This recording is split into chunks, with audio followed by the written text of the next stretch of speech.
একবার যদি রাসূলের সাথে বেয়াদবি হয়ে যায় তো জিন্দেগি বরবাদ হবে, জিন্দেগি বরবাদ হবে। কথা ঠিক কিনা? আল্লাহর নবী হিজরত করে মক্কার দিকে রওনা করতেছিলেন। আবু বকর সিদ্দিককে নিয়ে রওনা হলেন। জাবালে সৌরের পাশে একটা পাহাড় আছে, জাবালে সাবির। এই জাবালে সাবিরে যাওয়ার পরে জাবালে সাবির নবীকে সালাম দিল। সালাম দিয়ে বলতেছে, হুজুর আমার মধ্যে কোনো গুহা নাই গো নবীজি, আপনাকে গুহার মধ্যে আশ্রয় দিব। হুজুর পাশের পাহাড় জাবালে সৌরের মধ্যে গুহা আছে, আপনি সেই গুহার মধ্যে চলে যান। আল্লাহর নবী জাবালে সৌরে রওনা দিয়েছে। সৌর নবীকে সালাম দিলেন, গুহার মধ্যে গেলেন, মাকড়সা জাল বুনিয়ে দিল। একসাথে বলবেন আল্লাহু আকবার। নবীজি হিজরতের রাত্রিবেলা গুহার মধ্যে চলে গেলেন, সাথে শুধু আবু বকর সিদ্দিক। আল্লাহর নবী আবু বকরের উরুর মধ্যে মাথা রেখে ঘুমিয়ে পড়লেন, ক্লান্ত শরীর। হযরত আবু বকর বসা, দেখতেছেন চারপাশে জায়গায় জায়গায় সাপের গর্ত। চিন্তা করলেন সাপ বের হয়ে আসতে পারে, আল্লাহর নবীর ঘুমে ব্যাঘাত হবে, কষ্ট হবে। সিদ্দিক আকবর নিজের গায়ের চাদর ছিঁড়ে ছিঁড়ে ছিঁড়ে ছিঁড়ে প্রত্যেকটা গর্তগুলি শক্ত করে মজবুত করে বুঝিয়ে দিচ্ছিলেন, বন্ধ করে দিচ্ছিলেন, যাতে গর্ত থেকে কিছুই বের হতে না পারে। এমনি বুঝাইতে বুঝাইতে সবগুলি গর্ত বুঝিয়ে ফেললেন আবু বকর। একটা গর্ত তখনও বাকি। আর কাপড় তিনার কাছে নাই, পাঁচ চেপে দিয়ে ওইখানে বন্ধ করে রাখলেন। কিন্তু সাপ এসে বারবার আবু বকরের গায়ে সবল করে। আবু বকর ডাকে না, নবী ঘুমে। যদি ডাকেন আল্লাহর নবীর ঘুম ভেঙে যাবে, নবীর কষ্ট হবে। সেই জন্য আবু বকর ডাকে না। সিদ্দিক আকবর আবু বকর রাদিয়াল্লাহু আনহু তিনি ডাকতেছেন না, নবীর ঘুম ভাঙবে, কষ্ট হবে, নবীর কষ্ট হোক চান না। একজন ব্যক্তি কতটা ভালোবাসলে এইভাবে নিজের কষ্ট বরণ করে নিয়ে রাসূলকে কষ্ট দেয় না। আর আজকে ওরা কারা যারা আমার রাসূলকে কথার কষ্ট দেয়? কথার কষ্ট কি কথা কর না কেন? কিসের কষ্ট? কথা দিয়ে। কেউ যদি বলে রাসূলের আব্বা আম্মা কাফের, তাহলে বুঝতে হবে সে নবীকে কথা দিয়ে কষ্ট দিছে। কথা ঠিক কি না? কি দিয়ে কষ্ট দিছে? কথা দিয়ে কষ্ট দিছে। আর আবু বকর সিদ্দিক সাপে কামড়াচ্ছে, তারপরে কষ্ট দিতে চান না। এটার নাম হলো হুব্বে রাসূল, নবীর ভালোবাসা। কথা ঠিক কি না? এটা দলিল দিয়ে হয় না, এটা হৃদয় থেকে আসে। দলিল দিয়ে হয় না, এটা হৃদয় থেকে আসে।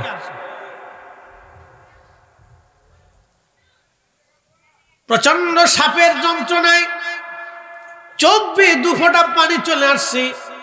পানিটা বেয়ে নবীজির বদন মুবারকে, চেহারা মুবারকের মধ্যে পড়ার পরে আল্লাহ নবীর ঘুম ভেঙে গেল। আবু বকর কি জন্য তুমি কান্দো? বাড়ির কথা কি মনে পড়ছেনি? আবু বকর বললেন, হুজুর ঘর সংসার সব ছেড়ে দি, আপনি নবীর কদমে হিজরতের জন্য স্ত্রী পুত্র পরিজন সন্তানাদি সব ছেড়ে দিয়ে রওনা দিয়ে চলে আসছি। হুজুর বাড়ির কথা মনে পড়ে নাই, নবী সাপে কামড় দিচ্ছে, ব্যথার যন্ত্রণা সহ্য করতে পারি নাই। আল্লাহর নবী ডাক দিয়ে বললেন, আবু বকর রে আগে কেন বলো নাই?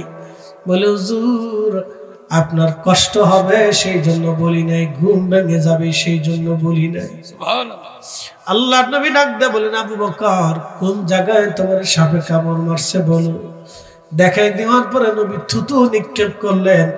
আল্লাহর নবী থুতু মোবারক লাগার সঙ্গে সঙ্গে সমস্ত সাপের বিষ পানি হয়ে গেল। হযরত ওমর একখানা চিঠি লিখলেন।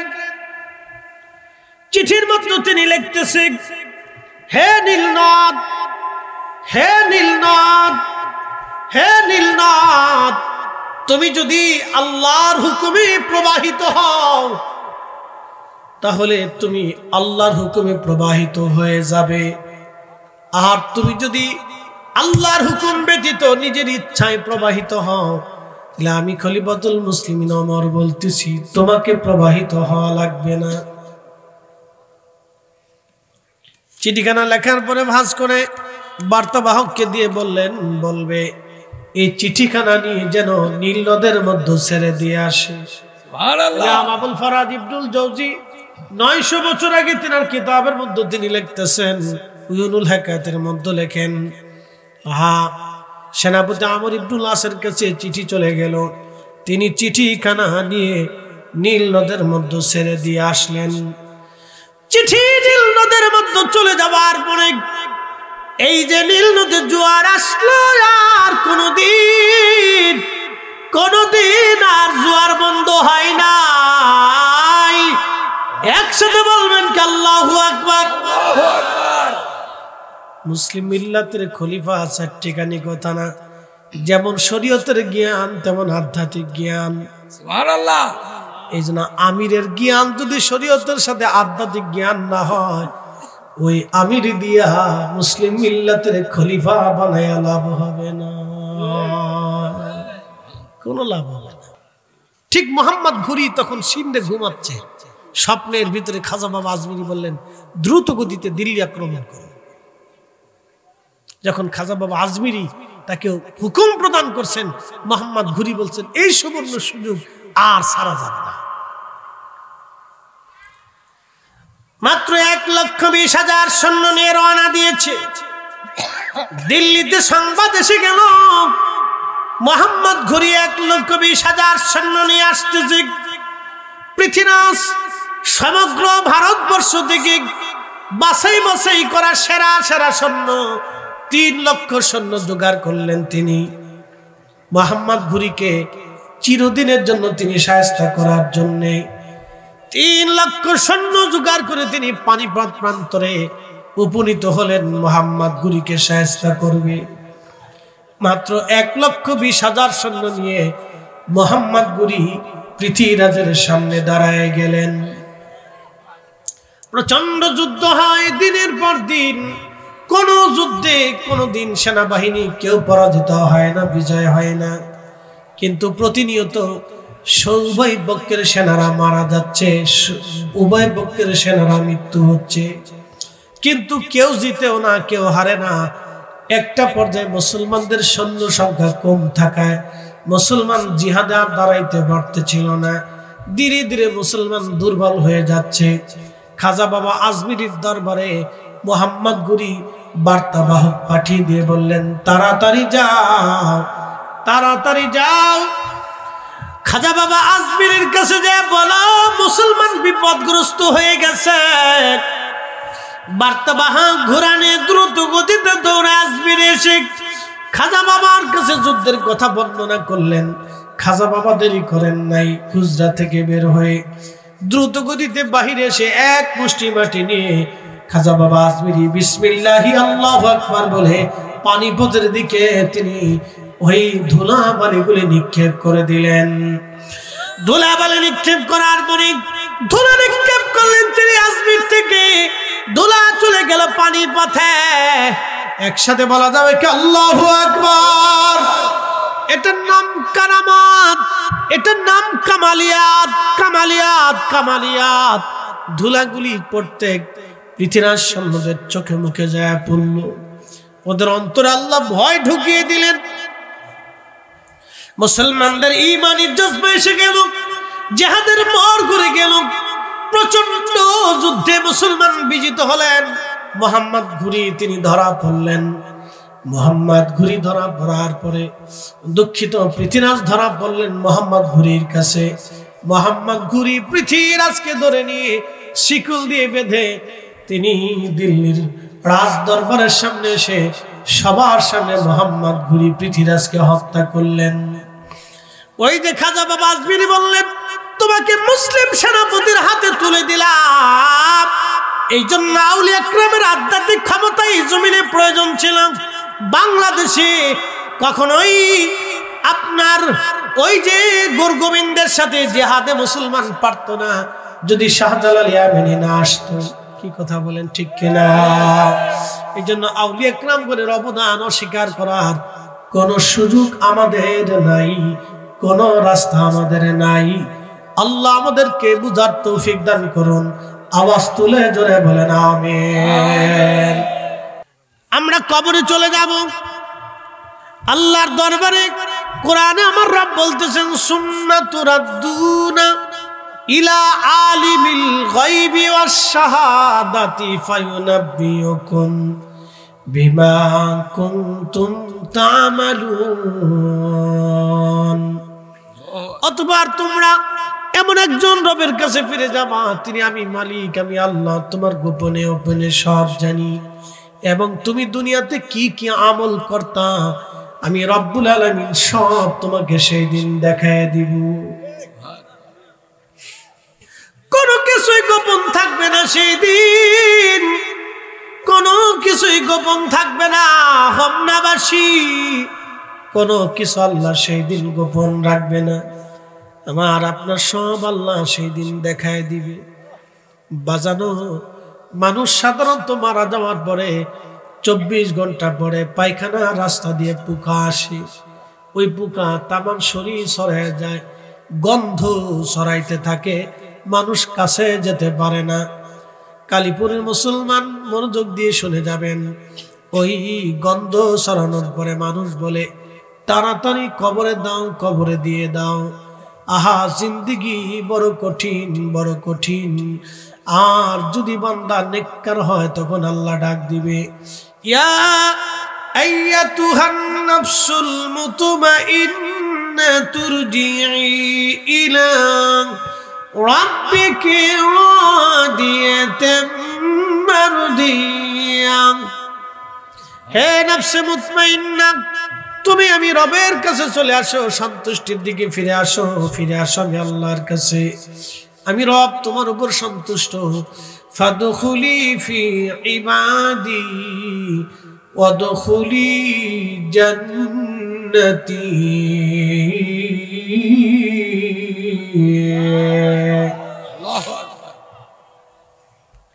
তুমি আমি আল্লাহর সন্তুষ্টির দিকে ফিরে চলে আসো, আমি আল্লাহর দিকে তুমি ফিরে চলে আসো।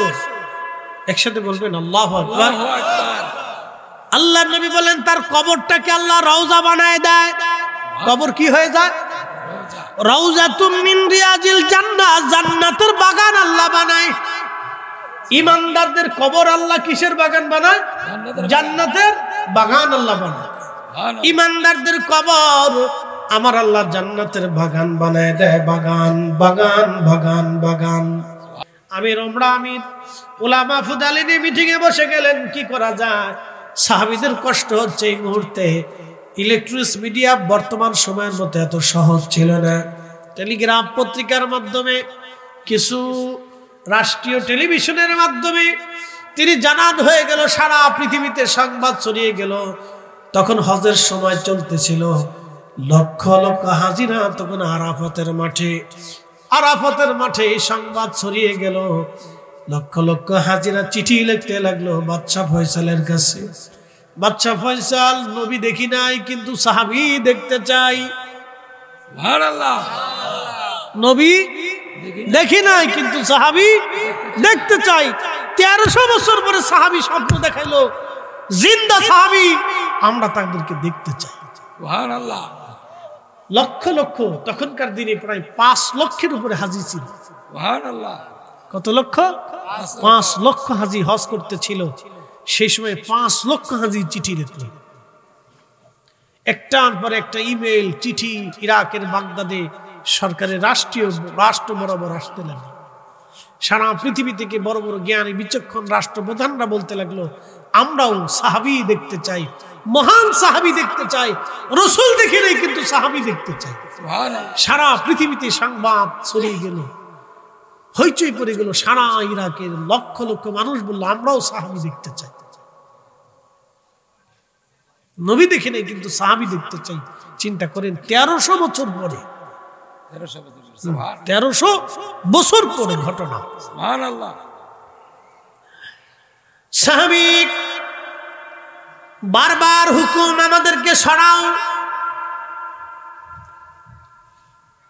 বাদশা ডেকে বললেন কি করা যায় এখন? হাজিরা দেখতে চায় পৃথিবীবাসী, সাহাবী দেখতে চায়, কিন্তু সাহাবীরা আমাদেরকে বারবার তাগাদা দেন। সবাই বললে একটা কাজ করি, দজলার যে পাশ থেকে পানি আসতেছে ওই পাশটা আমরা ঢালাই দিয়ে ভরে দিয়ে আমরা ভিতরের পানিগুলি খালি করে দিয়ে জায়গা শুকনা বানায় দেই। শুকনা বানায় দেওয়ার পরে সাহাবীদের আর কষ্ট হবে না, আমরা এরপরে কবর সরাই নিয়ে যাব। হাজির আসতে লাগলো। ইরাকের বাগদাদে একটা এলাকা আছে সালমান পার্ক, সালমান পার্ক নামক একটা এলাকা আছে। এখানে হযরতে সালমান ফার্সি রাদিয়াল্লাহু আনহুর মাজার আছে ইরাকে। তিনি রাসূলের 250 বছর একজন সাহাবী, ওই পার্কে ঘুমিয়ে আছেন। মনোযোগ দিয়ে কথাগুলি শুনে যাবেন। পাশেই কবর খনন করা হলো, 2টা কবর। সময় নির্দিষ্ট হলো, হাজির আসতে লাগলো। লক্ষ লক্ষ ইরাকবাসী, পৃথিবীর বিভিন্ন জায়গা থেকে লক্ষ লক্ষ মানুষ আসতে লাগলো সাহাবী দেখবে। দিন তারিখ নির্দিষ্ট হলো। বাদশা আমির উলামা ফাদালা আলেম উলামা নিয়ে তারা ধীরে ধীরে 2 সাহাবীর, মহান সাহাবীর কবরের পাশে চলে গেলেন। কবরের উপর থেকে মাটি সম্মানের সাথে মাটি সরাইতে সরাইতে সরাইতে সরাইতে দেখা গেল কবরের ভিতরে 1300 বছর আগে মহান সাহাবী হুযায়ফা রাদিয়াল্লাহু আনহুকে যেইভাবে দাফন করা হয়েছিল ওইভাবে কবরের মধ্যে পড়ে আছেন। কাফনের কাপড়টা পর্যন্ত নষ্ট হয় নাই, তার শরীরের ত্বক নষ্ট হয় নাই, তখনও রক্ত চলাচল চলতেছিল, তখনও চোখ চলতেছিল, তখন একটা পশম দাড়ি খসে পড়ে যায় নাই, একটা আওয়াজ বন্ধ থাকবে না। একসাথে বলেন আল্লাহু আকবার। হাত উঁচা করে বলেন আল্লাহু আকবার। বলেন আল্লাহ আছে, জোরে বলেন আল্লাহ আছে। কবর থেকে ফিরে আসার আর কোনো সুযোগ আছে? আল্লাহর কাছে চলে যেতেই হবে। কথা বলেন ঠিক না ঠিক? আল্লাহ যেমন সত্য, আমার নবী তেমন সত্য। কথা কর না? কত বছর পর? 1300 বছর পরে তখনও ওই কবরে ওই অবস্থায় রয়ে গেল। হযরত হুযায়ফা রাদিয়াল্লাহু আনহুর নিচ থেকে মাটি সহ ক্রেন দিয়ে উঠিয়ে নিয়ে আসা হলো। যখন উঠিয়ে আনা হলো, খাটিয়ার উপরে শোয়ানো হলো। পার্শ্ববর্তী সাহাবী আব্দুল্লাহ আনসারীর কবর থেকে মাটি সরানো হলো।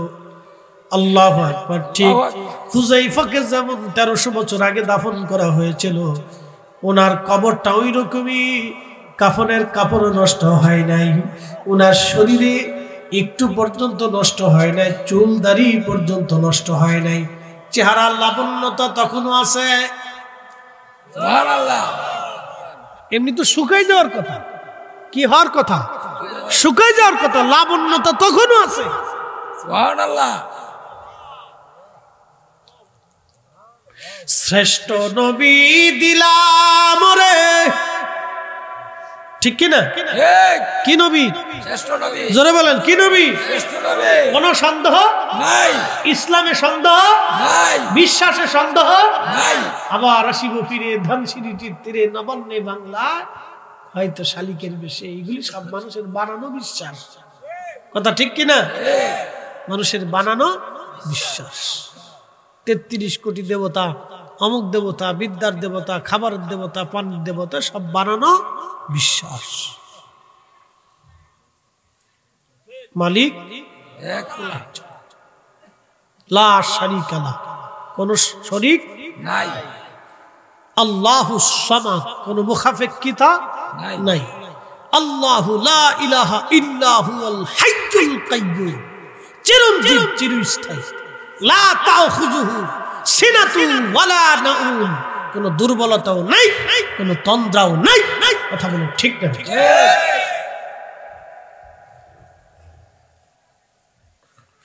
শুনিয়া যান হোমনাবাসী, 2 সাহাবীকে উঠানোর পরে সারা ইরাকের বাগদাদে কান্নার রোল পড়ে গেল। লক্ষ লক্ষ মানুষ সিরিয়াল ধরে ধরে এক নজর করে সাহাবীদেরকে দেখতে লাগলেন। 1300 বছর পরে 2 সাহাবী, সাহাবী রাসূল, সাহাবী রাসূল। কুরআন আল্লাহ বলেন রাদিয়াল্লাহু আনহু ওয়ারাদুআন, আমি আল্লাহ তাদের উপরে খুশি, তারাও আমি আল্লাহর উপরে খুশি। তার মানে কোরআনের কথা, আল্লাহর কথাও একটাই ভুল নাই, ঠিক কিনা?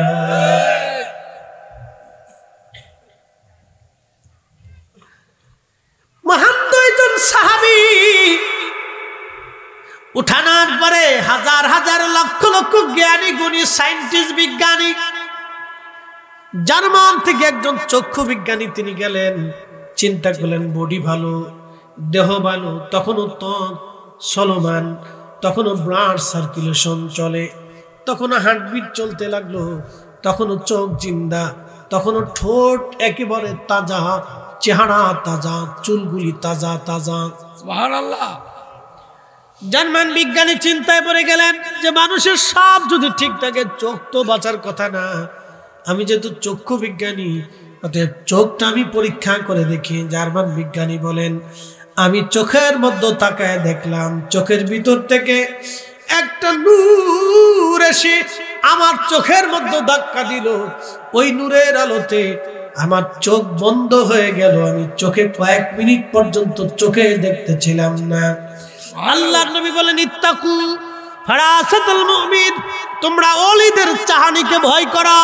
ফাইন্নাহু ইয়ানজুরু বিনুরিল্লাহ, কারণ ওলিরা আল্লাহর নূর দিয়ে তাকায়। সুবহানাল্লাহ। একসাথে জোরে জোরে জোরে জোরে সুবহানাল্লাহ। তাহলে রাসূলের কথাও সত্য, কথা কন না কেন, ঠিক কি না?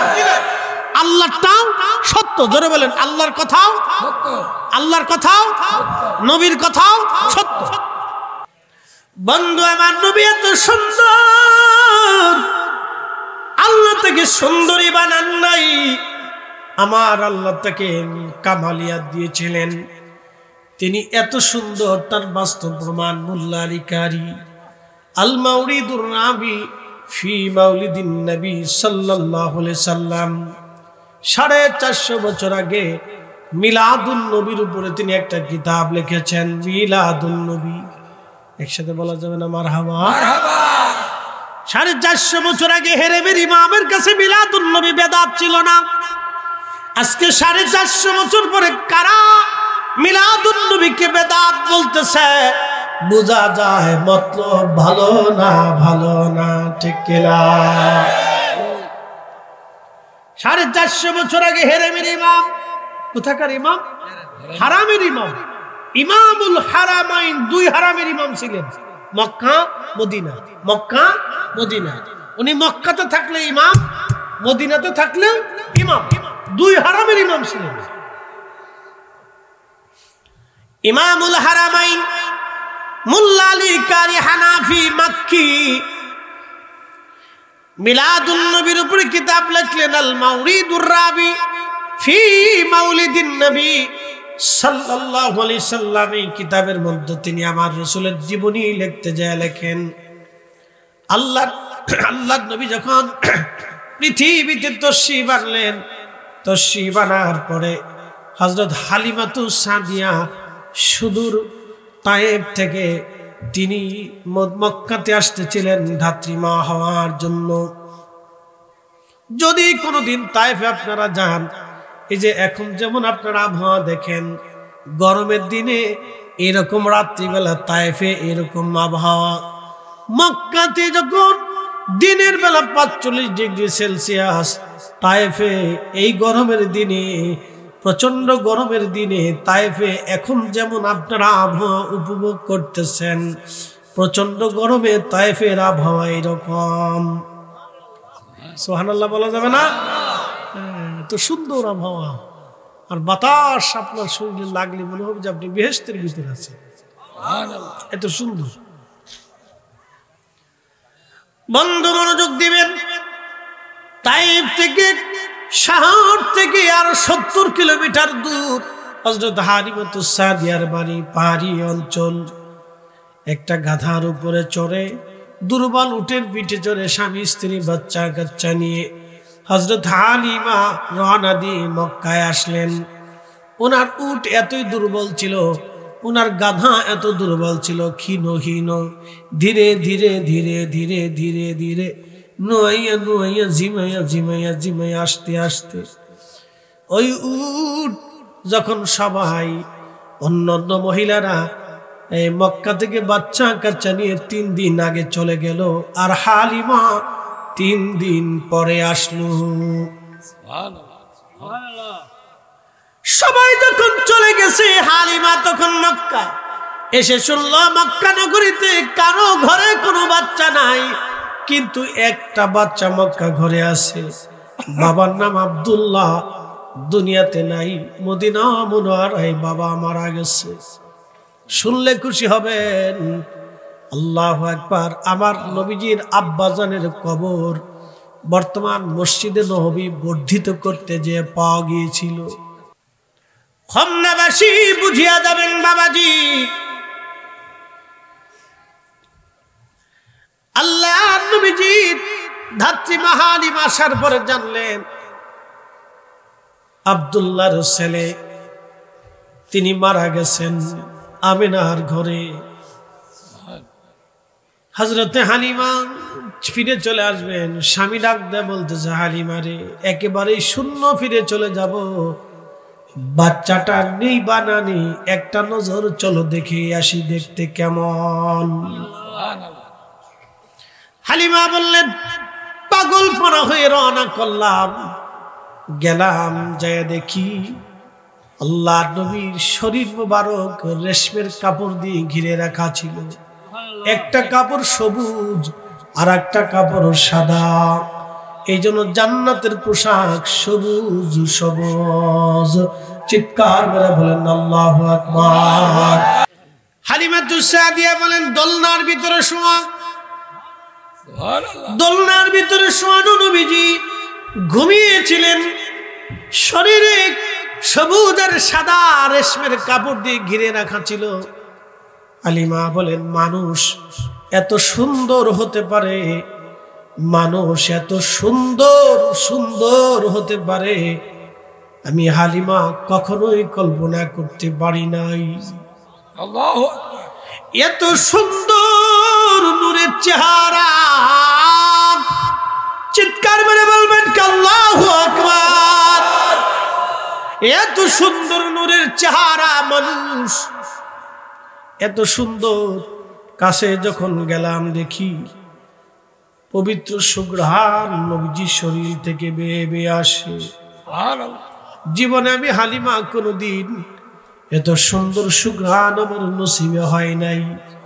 আমার রসুলের পাশে যে বসে গেলাম, আমি আমার রসুলের ঘুম ভাঙানোর জন্য বুকের উপর থেকে রেশমের কাপড় সরায়া আমার হাত দিয়ে আলতো আলতো করে বুকের উপরে মেসেজ করতেছিলাম আমি, যাতে নবীর ঘুম ভেঙে যায়। ঘুম ভেঙে গেল আমার রসুলের। আমার দিকে তাকায় নবীজি মুস্কি হাসি দিলেন। এই হাসিটা এত সুন্দর ছিল, হাসিখানা দেখে আমি হালিমা পাগল পড়া হয়ে গেলাম। আরো লক্ষ্য করলাম নবীজির পবিত্র জুলফি মুবারকের মাঝখান থেকে, কপাল থেকে একটা নূর, নূরে মুহাম্মাদি নূর বের হয়ে খিলালাস সামা, খিলালাস সামা, মধ্য আকাশ পর্যন্ত চলে গেল। আরো জোরে, আরো জোরে, জোরে বলা যাবে। মধ্য আকাশ পর্যন্ত চলে গেল। আমি আশ্চর্য হয়ে তাকিয়ে রইলাম। কপাল মোবারকে চুমা লাগাইলাম, কোলের মধ্যে নিলাম। ছিলাম দুর্বল, হয়ে গেলাম সবল। সুবহানাল্লাহ। কলার মধ্যে নিয়ে আমি আমার স্থানের দুগ্ধ আমার রসুলের পবিত্র মুখে দেওয়ার পরে আমি একেবারে হীন ক্ষীণ দুর্বল ছিলাম, এত অভাবী ছিলাম। পেট পরে খাওয়ার কোনো খাদ্য ছিল না। দিন রাতে মাত্র এক বেলা কোন রকম খেয়ে বেঁচেছিলাম। আমি সেই হালিমা রসুল কোলে নেওয়ার সঙ্গে সঙ্গে আমি সবল হয়ে গেলাম। আমার উট ছিল দুর্বল, উট লাফাইয়া লাফাইয়া কাবা শরীফের সামনে যাইয়া সেজদার মধ্যে পড়ে গেল। বারবার উট কাবার সামনে সেজদা দিতে লাগলো। একসাথে বলবেন মারহাবা। এক নম্বর কামালিয়াত, জামালিয়াত মানে সৌন্দর্য, নবীর চাইতে সুন্দর আর কেউ ছিল না, ঠিক কিনা? সৌন্দর্যে হালিমা পাগল। 2 নম্বর কামালিয়াত। 2 নম্বর কি? কামালিয়াত। কামালিয়াত, উনি যে নবী, তার মুজিজা আল্লাহ দিয়ে দিল। উনি নবী, তার মুজিজা আল্লাহ দিয়ে দিল। মুজিজা, মুজিজা। সুবহানাল্লাহ। উঠ দৌড়িয়া দৌড়ে কাবার সামনে সেজদায় বারবার পড়ে যেতে লাগলো। হালিমা বলে, আমার স্বামী রাত্রিবেলা উট দহন করার জন্য পাতিল নিয়ে গেছে। সারা উটের ছিল দুর্বল, দুধ পাতিল ভর্তি করে দুধ দহন করে স্বামী নিয়ে এসে বলল, হালিমা রে, আমি এই সন্তান ছাড়া কখনো ফিরে যাব না। পয়সা দিক বা না দিক হালিমা, এই সন্তানবিহীন আমরা তায়েফে ফিরে যাব না। আমি হালিমার স্বামীকে বলি, স্বামী আমি পণ করেছি, টাকা দিক বা না দিক, এই বাচ্চার খরচা দিক বা না দিক, আমি সন্তান মুহাম্মদকে ছেড়ে আমি কখনো তায়েফে ফিরে যাব না। আমি একে নিয়ে যাব, কারণ এই বাচ্চা বড় বরকতওয়ালা, শানওয়ালা। একসাথে বলা যাবে কি আল্লাহু আকবার। দালাইলুন নবুয়াত, নবুয়াতের দলিল, নবুয়াতের দলিল।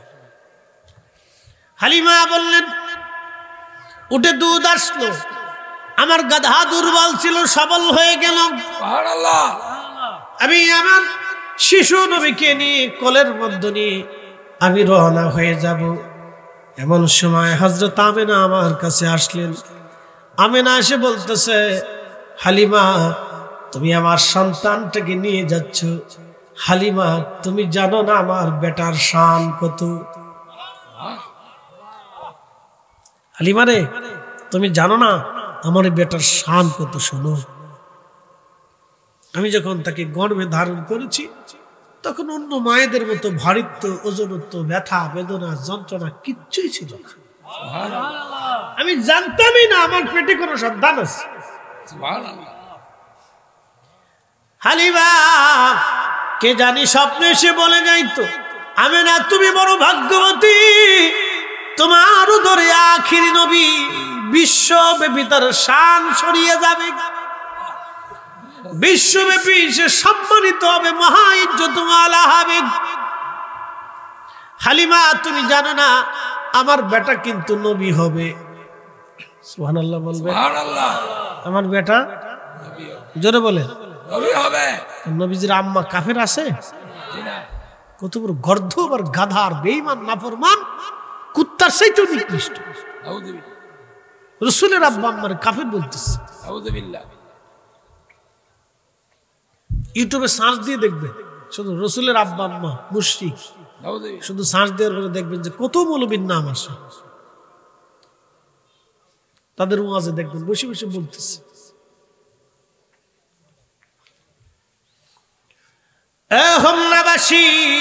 ইমান সবচেয়ে বড় মজবুত জিনিস, ইমানের দৌলত বড় মহা দৌলত। এই ইমান নিয়ে কবরে যেতে হবে। প্রিয় উপস্থিতি, মিশরের মানুষ ঘনঘটা করে বিরাট আয়োজন করে যখন মেয়েটাকে নিয়ে গেল, সেনাপতি আমর ইবনুল আস জানার পরে দ্রুত গতিতে সৈন্যবাহিনী নিয়ে মিশরের নীল নদের পারে যায় তিনি বাধা দিয়ে বললেন, হে মিশরবাসী, যদি একটা নিরাপরাধ মেয়েটাকে তোমরা নীল নদের পারে জবাই দিয়ে দাও, তাহলে আমি সেনাপতি আমর ইবনুল আস বলতেছি তোমাদের দেহ থেকে মাথা বিচ্ছিন্ন করে ফেলবো। সাবধান, বিনা কারণে একটা মেয়ের জীবন চলে যেতে পারে না। এটা এখন মুসলমানের দেশ, আমরা মুসলিমরাই জমিন দখল করে নিয়েছি। তোমাদের ভ্রান্ত বিশ্বাস এই জমিন আর চলবে না। এখন এই জমিনে আল্লাহর আইন চলবে। জোরে বলা যাবে কি আল্লাহু আকবার।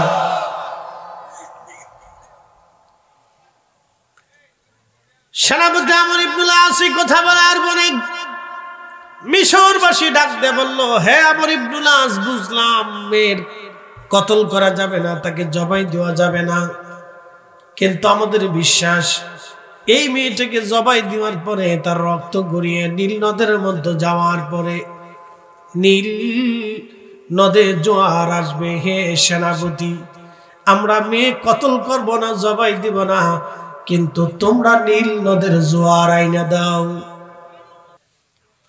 সেনাপতি আমর ইবনুল আস চ্যালেঞ্জের মুখে পড়ে গেলেন।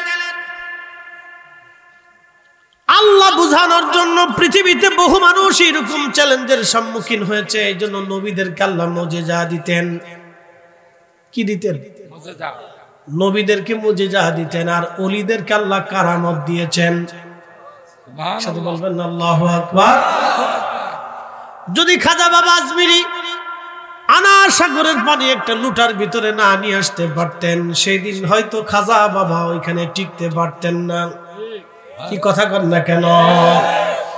আর খাজা বাবার যদি কারামত না থাকতো, আধ্যাত্মিকতা না থাকতো, তাহলে এই জমিনে কালেমার স্বাদ আপনাদের নসিব হতো না। এই জন্য আমার দেশে যারা আল্লাহর ওলিদেরকে অস্বীকার করে, যারা ওলিদেরকে অস্বীকার করে, আমি মনে করি তারা তাদের নিজের বাপকে অস্বীকার করে।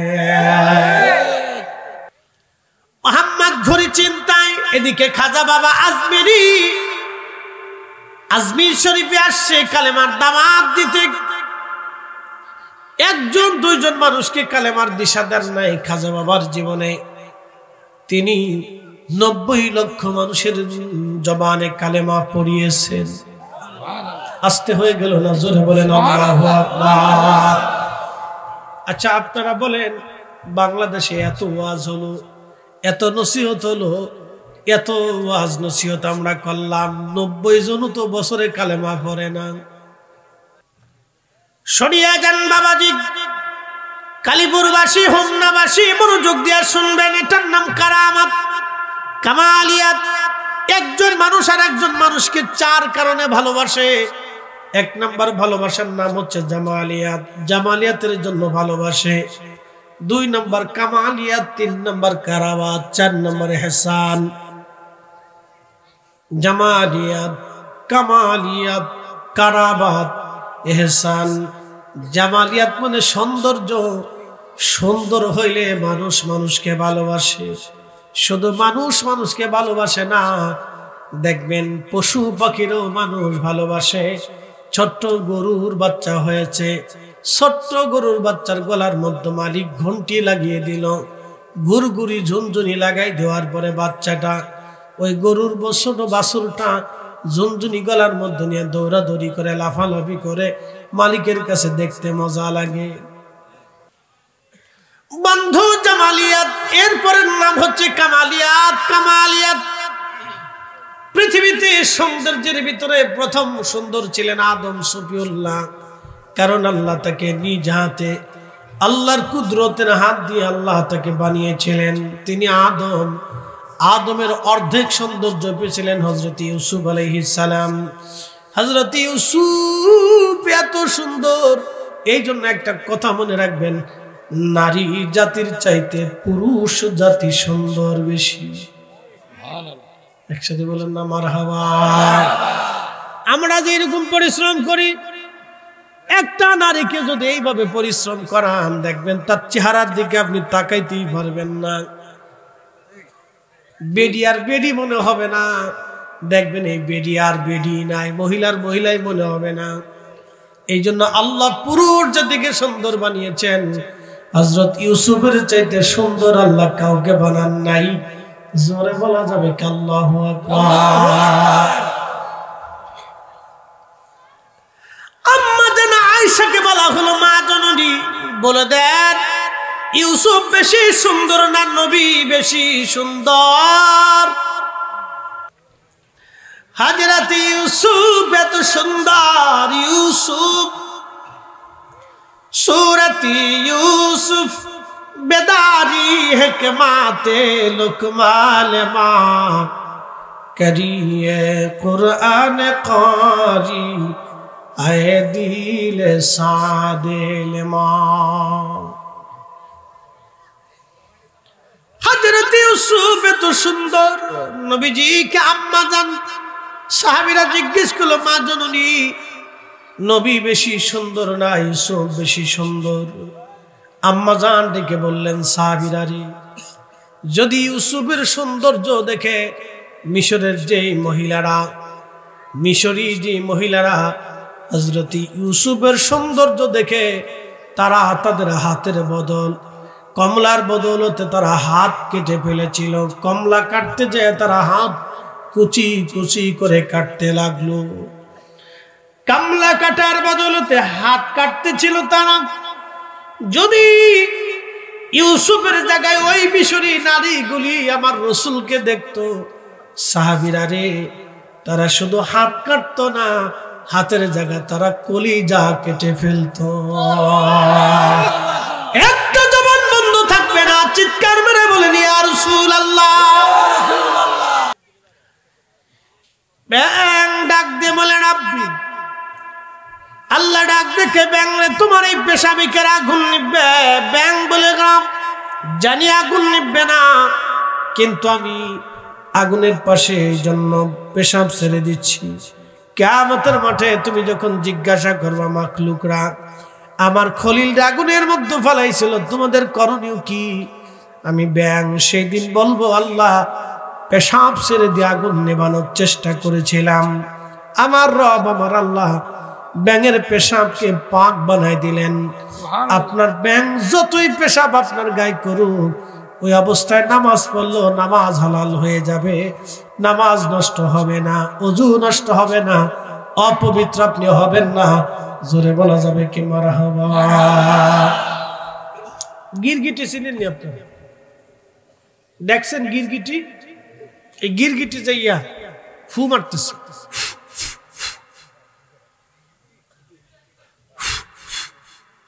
আল্লাহ ডাক দেখে গিরগিটি করো কি? বলেন আপনি ফু মারি কেন? ইব্রাহিমের আগুন যদি বেশি করে জ্বলে, আল্লাহর নবী বললেন, সুনান ইবনে মাজার ভিতরে হাদিস আছে, নবী বললেন উম্মত যতদিন বেঁচে থাকবা এই গিরগিটি যেখানেই পাবা সেখানেই বাটাম চালান দিবা। একসাথে বলবেন না মারহাবা। বাটাম চালান বুঝছেন? আমাদের ফরিদপুরের ভাষায় বলে বাটাম চালান, মানে লাঠি পিটা করবা, পাইলি ওরে ফিডাইবা, ফিডাইয়া ওর গোষ্ঠী শুদ্ধ উদ্ধার করবা। একসাথে বলবেন আল্লাহু আকবার। আচ্ছা ফু মারছে কয় গিরগিটি? একসাথে বলেন কয়টা? শাস্তি পাবে কত? গোষ্ঠী শুদ্ধি। এই জন্য ক্ষুধাদ্রোহী নবীদ্রোহী হইলে মহা মুশকিল। কথা কোন ঠিক কিনা? আমার সমাজে এরকম গিরগিটি আছে, মানবরূপী গিরগিটি। কথা কোন না কেন? মানবরূপী গিরগিটি, শানে মুস্তাফার সাথে চরম বেয়াদবি, এটা মানবরূপী গিরগিটি। প্রিয় মুসলমান হোমনাবাসী মনোযোগ দিবেন। মানবরূপী গিরগিটি এগুলির থেকে সাবধান থাকবেন। দালাইলুন নবুয়াত, নবুয়তের দলিল। ইসলাম ও মুসলমান সত্য, এতে কোনো সন্দেহ? একসাথে বলেন কোনো সন্দেহ নেই। এই জন্য বিভিন্ন ধর্ম, নানান ধর্ম পৃথিবীতে আসছে নানান মত নিয়ে। যেমন সনাতন ধর্মের একটা মতামত আছে, অ্যাটেনশন আমার দিকে তাকান। সনাতন ধর্মের একটা বিশ্বাস আছে যে মানুষ মারা যাওয়ার পরে ভগবান তাকে আবার পৃথিবীতে পাঠাবে। আপনারা কি মনে করেন মানুষ মারা যাওয়ার পরে কি আমাদের আর আসার সুযোগ আছে? কোনো কি রাস্তা আছে, পদ্ধতি নেই? খুব মনোযোগ দিয়ে। তাদের বিশ্বাস হচ্ছে মানুষ পৃথিবীতে আবার আসবে। যদি পুণ্যের কাজ করে যায় তাহলে মানুষকে পৃথিবীতে পাঠানো হবে এই জ্ঞানী করে, গুণী করে, জমিদার করে, বাদশা করে, এইভাবে পাঠানো হবে। আর যদি তারা পুণ্যের কাজ না করে যায় তাহলে পৃথিবীতে তাদেরকে শিয়াল, কুত্তা, এই বিলাই সিলাই বন্য প্রাণী করে, পাগল ছাগল করে পৃথিবীতে পাঠানো হবে। এটা হচ্ছে তাদের বক্তব্য। এই জন্য কবি জীবনানন্দ দাশ একটা কবিতা লেখছে, আবার আসিব ফিরে ধানসিঁড়িটির তীরে, নবান্নে এ বাংলায়, হয়তো শালিকের বেশে, না হয় শঙ্কুচিলের বেশে। আবার আসিব ফিরে ধানসিঁড়িটির তীরে, নবান্নে এ বাংলায়, হয়তো শালিকের বেশে। এটা হচ্ছে জীবনানন্দের দাস। তিনি তেনার ধর্মের বিশ্বাস কবিতার ছন্দে ফুটিয়ে তুলছেন। আচ্ছা বলেন আমাদের কি আর আসার কোনো সুযোগ আছে? না না, হাত উঁচা করে বলেন কোন সুযোগ আছে? ওয়ালাই ইউআখিরাল্লাহু নাফসান ইযা জাআ আল্লাহু আকবার ওয়ালাই ইউআখিরাল্লাহু নাফসান ইযা জাআ আজালুহা আল্লাহু আকবার আল্লাহ ডাক দিলেন, হাবিব উম্মতকে জানিয়ে দেন পৃথিবী তার ফিরে আসার কোনো সুযোগ নাই, হায়াত শেষ হয়ে গেলে থাকার আর সুযোগ নাই, আর কবরে চলে গেছে ফিরে আসার আর কোনো সুযোগ নাই। একদিন মাটির ভিতরে হবে ঘরে মন আমার, কেন বান্ধ দালান ঘর, মন আমার কেন বান্ধ দালান ঘর। একসাথে বলবেন আল্লাহু আকবার। আল্লাহু আকবার আচ্ছা, কবরে মানুষ দেহ পচে যায়, 17 দিনে পেট ফেটে বিস্মার হয়ে যায়, 30 দিনে সমস্ত শরীর মাটির সাথে মিশে যায়। এই আমার দিকে দেখবেন, আপনার শরীর যত গোশত আছে, যেখানে যেখানে গোশত আছে, এই গোশতগুলি পচে গলে মাটির সাথে মিশে যাবে 30 দিনে, আর মাত্র বাকি থাকবে হাড়। 1 বছরের ভিতরে আপনার সমস্ত ছোট ছোট হাড়গুলি মাটির সাথে পচে যায়, হয়তো 2-1টা হাড়, শক্ত মোটা হাড়গুলি টিকে থাকে, বাকি হাড়গুলি একবারে বিস্মার হয়ে যায়। আচ্ছা বলেন, মানুষের আর কিছু আছে? এই যে টাকা পয়সা, সম্পদ, ক্ষমতা, অহংকার, বেহংকার, গর্ব, যা কিছু আমরা করি, কোনো কিছুই আমাদের জীবনে আর কাজে লাগলো। কিন্তু এইখানে যারা বসে আছেন, যত সময় এই জিনিসটা কাজে লাগবে, এই যে মাদ্রাসা এটা কাজে লাগবে, এই যে আলেম ওলামা এটা কাজে লাগবে, এই যে কোরআন পড়তেছে এটা কাজে লাগবে, এই যে কোরআন শিখাচ্ছেন এটা কাজে লাগবে, এই যে কোরআনের দর্শ হচ্ছে এটা কাজে লাগবে, বাবা এটাই কাজে লাগবে, অন্য কিচ্ছু কাজে লাগবে না। কথা ঠিক কিনা? আচ্ছা, এখানে একটু হাত বাড়াবেন। বাবা মা কেউ না কেউ মারা গেছে, এরকম কেউ যারা আছে মারা গেছে, বাবা মা কেউ না কেউ মারা গেছে, এরকম হাত তুলেন তো যার বাবা মা কেউ না কেউ মারা গেছে। আচ্ছা, তার মানে এখানে অধিক লোকই বাবা মা কেউ না কেউ মারা গেছে। এখন যদি আমি হাউজের মধ্যে জিজ্ঞাসা করি, বাবা বলেন তো, মা তো প্রত্যেক রাত্রে আপনার কম্বল ঠিক করছে, মা প্রতি রাত্রে আপনাকে দেখে তারপরে ঘুমাইতে গেছে, বাবা একটা নজর হলেও গভীর রাত্রে আসলেও সন্তানের দিকে তাকায় দেখে তারপর ঘুমাইতে গেছে। আপনি বাবার কবরের পাশে, মার কবরের পাশে কতদিন, কয়বার দেখতে গেছেন বলেন? সপ্তাহে কয়দিন গেছেন, মাসে কয়দিন গেছেন, বছরে কয়দিন গেছেন? হিসাব করলেও বছরেও হয় না। আমার দিকে তাকালেই তো আমিই পারি না।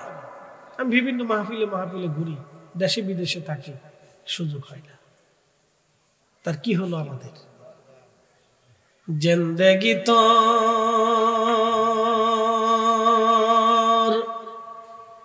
যাইরে ফাঁকি দিয়া রে সোনার আদম, জিন্দেগি তো যায় ফাঁকি দিয়া। ও আদম রে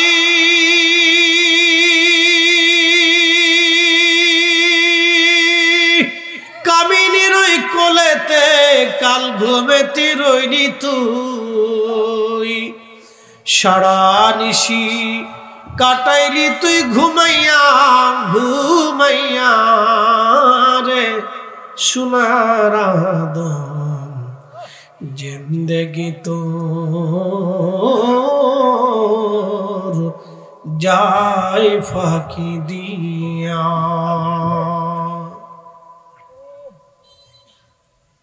জীবন তো এইভাবে চলে যাচ্ছে। সামান্য সময়ের জন্য আমরা পৃথিবীতে আসছি, পরীক্ষা অবতীর্ণ হয়েছি,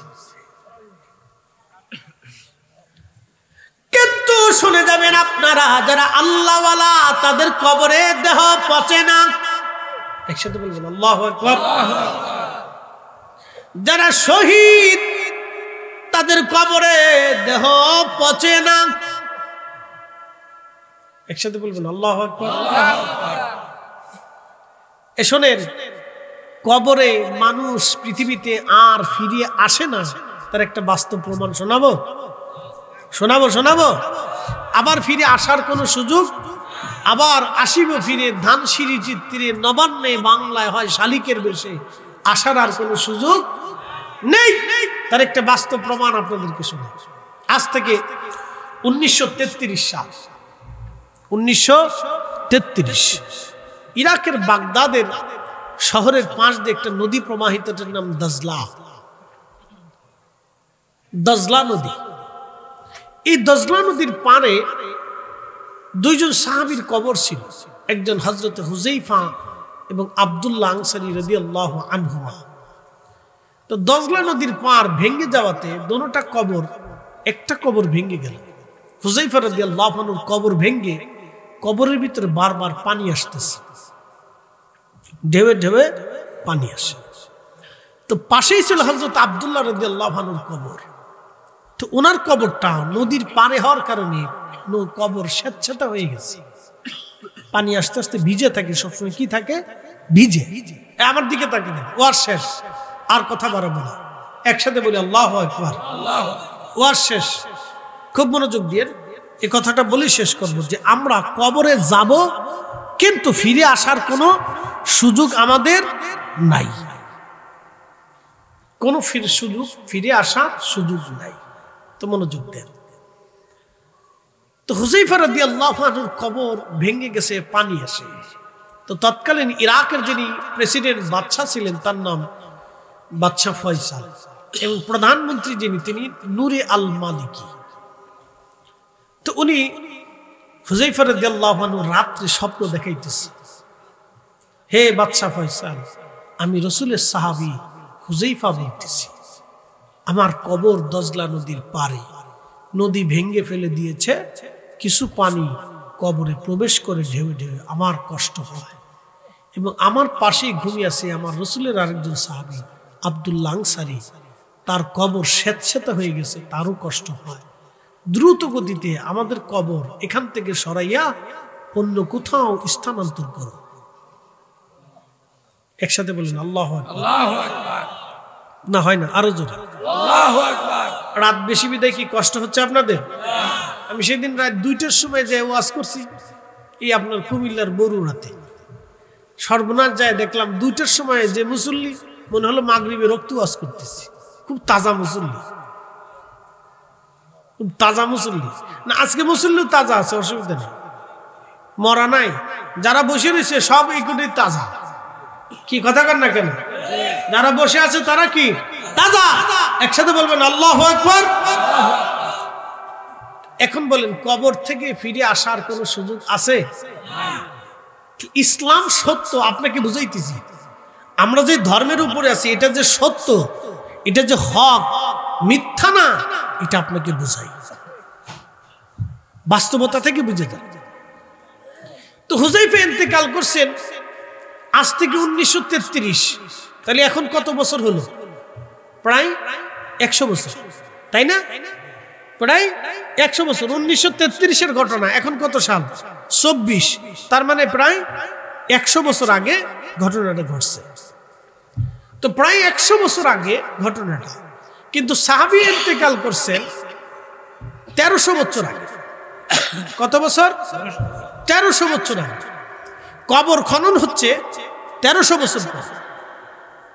একসাথে বলবেন আল্লাহু আকবার। কত বছর? মানুষের শরীর পৌঁছে যায় কত দিনে? 1 মাসে। কয় মাসে? 1 মাসে। হাড্ডি গুটি শেষ হয়ে যায় কয় বছরে? 1 বছরে। তা সাহাবী কবরের ভিতরে আছেন কত বছর? 1300। একসাথে বলবেন আল্লাহু আকবার। তো আল্লাহ আসেনি? একসাথে বলেন আল্লাহ আছে, আমার রাসূল হক নি, হ্যাঁ কোনো সন্দেহ নাই, কথা কোন ঠিক কিনা? আবার আসিব ফিরে ধানসিঁড়িটির তীরে নবান্নে বাংলায় হয়তো শালিকের বেশে, এমন কোন সুযোগ আদতেই নাই। এটা কবির মন গড়া বক্তব্য, মন গড়া বিশ্বাস। কথা বলেন ঠিক না? ঠিক। আহা, যদি বুঝতে পারি আমরা। তো প্রথম দিন স্বপ্ন দেখাইলেন, দ্বিতীয় দিন আবার স্বপ্ন দেখাইলেন। বাচ্চা দ্বিতীয় দিনও ভুলে গেলেন, তৃতীয় দিনও স্বপ্ন দেখাইলেন, বাচ্চা তৃতীয় দিনই ভুলে গেলেন। চতুর্থ দিন ইরাকের গ্রান্ড মুফতি যিনি, প্রধান মুফতি বা ইমাম যিনি, তাকে স্বপ্ন দেখাইলেন। তিনি স্বপ্ন দেখার পরে তাহাজ্জুদ নামাজ পড়ে ফজর পড়ে প্রধানমন্ত্রী নুরি আল মালিকির কার্যালয়ে গেলেন, বাড়িতে গেলেন, তাকে বললেন স্বপ্নের কথা, বললেন বাদশার কাছে যেতে হবে। দুইজনে মিলে বাদশার কাছে এসে বললেন, বাদশা, আপনাকে 3 রাত ধরে নবীর সাহাবী স্বপ্ন দেখাচ্ছে, আমাকেও স্বপ্ন দেখাইলো, আপনি কোনো বিহিত করেন নাই, কোনো ব্যবস্থা নেন নাই, কারণ কি? বাদশা হতভম্ব হয়ে বললেন, প্রধান মুফতি, কি কারণে? প্রধান মুফতি, আমি তো 3 দিনের কথা ভুলে গিয়েছিলাম, কিন্তু আপনি জানেন কেমনে? বলতেছে, বাদশা কালকে রাত্রিবেলা আমাকে স্বপ্ন দেখায়া নবীজির সাহাবী হযরতে হুযায়ফা রাদিয়াল্লাহু আনহু বলতেছিলেন, প্রধান মুফতি, আমি বাদশাকে 3 দিন স্বপ্ন দেখাইছি, কিন্তু বাদশা কোনো ব্যবস্থা করে নাই। তুমি তো ইরাকের প্রধান মুফতি, তুমি দ্রুত গতিতে আমাদের কবর স্থানান্তর করাও, নতুবা আমরা নবীর সাহাবী, আমাদের কষ্ট হয়। একসাথে বলবেন কি আল্লাহু আকবার? তাহলে হাত উঁচা করে বলেন আল্লাহ আছে, না জোরে বলেন আল্লাহ আছে। কয় আল্লাহ, কয় আল্লাহ। আশহাদু আল্লাহ ইলাহা ইল্লাল্লাহু ওয়াহদাহু লা শারীকা লাহ। কোনো সন্দেহ নাই, কথা কোন ঠিক না বেঠে? তুমি রহমান, তুমি মেহেরবান, তুমি রহমান, তুমি মেহেরবান। অন্ধ গাহে না শুধু তোমারি গুণগান, অন্ধ গাহে না শুধু তোমারি গুণগান, বুঝেও বুঝে না তব শান। তুমি রহমান, তুমি মেহেরবান। কখনো তোমাকে যদি ভুলি, হেদায়েতের আলো জেলে নিয় কাছে তুলি। ঠাই দিও প্রিয়তম, ঠাই দিও প্রিয়তম, ওগো মহিয়ান। তুমি রহমান, তুমি মেহেরবান।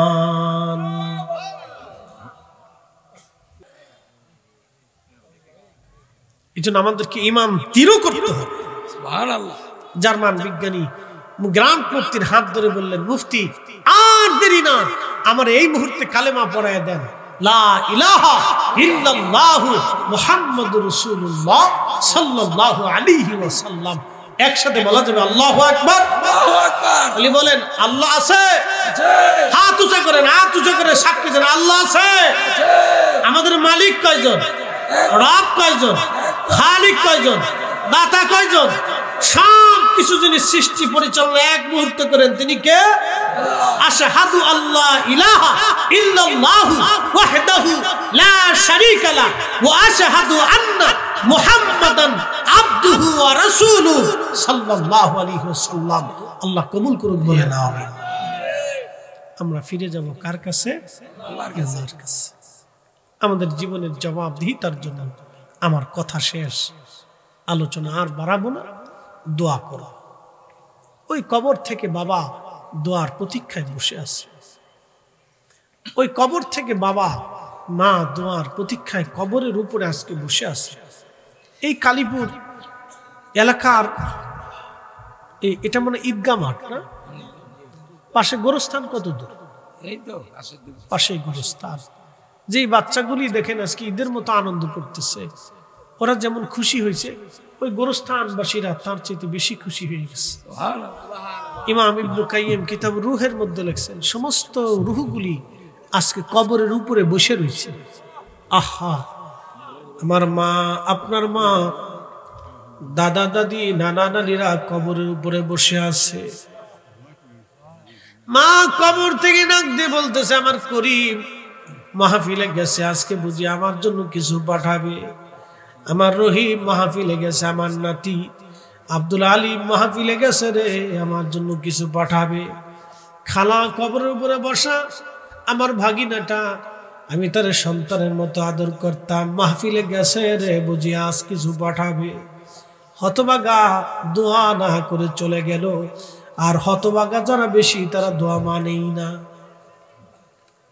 একবারে বদনসিব যার কপাল নসিব মন্দ, ও দোয়া মানেই না। শোনেন, যে নামাজ মানে না তারা নামাজ পড়ানো যায় না। আমাদের দেশে কিছু আছে নামাজ মানে না। কেমন ওই কিছু আছে দেখবেন নামাজ মানে না। শালার মৌলানা, মসজিদ করে আল্লাহ থাকে না, এই দলের যারা, তারা নামাজ মানেই না, নামাজ পড়েই না। তারাকে আমরা ঘুমাই ঘুমাই নামাজ পড়ি, হাইটে হাইটে নামাজ পড়ি, আমরা সবসময় নামাজ পড়ি, আমরা এই গাঁজা খেয়ে নামাজ পড়ি। কত বড় সূরা, চিন্তা করতে পারছেন? শালার মৌলানা, মসজিদ করে আল্লাহ থাকে না। শালার মৌলানা, মসজিদ করে আল্লাহ থাকে না। এই ভাটি ওরা নামাজ মানেই না। ওরে বাপ ডাকলে, সোনা ডাকলে, দুলাভাই ডাকলে ও নামাজ পড়বে না।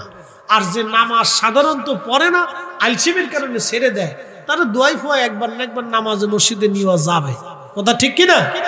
যে দোয়া করে না আলসিমের কারণে না, অথবা গাফলতির কারণে করে না। আর যে দোয়া মানে না, ওরে বাপ ডাকলেও দোয়া করবে না। কথা কর না কা? যে দোয়া মানে না হলো নাফরমান। ও কি? একসাথে বলেন, ও কি? ও নাফরমান, ও দোয়া মানেই না, ও নাফরমান। এরকম সন্তান দুনিয়াতে রাখার চাইতে কুত্তা মুত্তা পাইলে তো ভালো। হুজুর কারণ কি? ও কুত্তা পাইলে তো এগুলো খাইয়ে দিয়ে কবরের পাশে বসে থাকবে যে আমার মালিক এখানে মরে রয়েছে। কুকুর কি বেইমানি করে বাবা? না না, কোন কুত্তা বেইমানি করে? ওকে খাওয়াবেন, ভালো মন্দ যাই দেন, ও আপনার ঘরের দরজার সামনে বসে থাকবে। এই শীতের ভিতরে ওর কোনো ডিমান্ড নাই। ও কয় না যে আমার কম্বল দাও, আমার গরম খাবার দাও, আমার বিরিয়ানি পোলাও দাও, মাসিক বেতন দাও, আমার খাট পালঙ্গ দাও। কুত্তার কোনো ডিমান্ড নাই। আহা, কুকুরের কোনো ডিমান্ড নাই। আসেন আমরা নবীজিকে দ্বারা একটু সালাম জানাই। ইয়া নবী সালাম আলাইকা, ইয়া রাসূল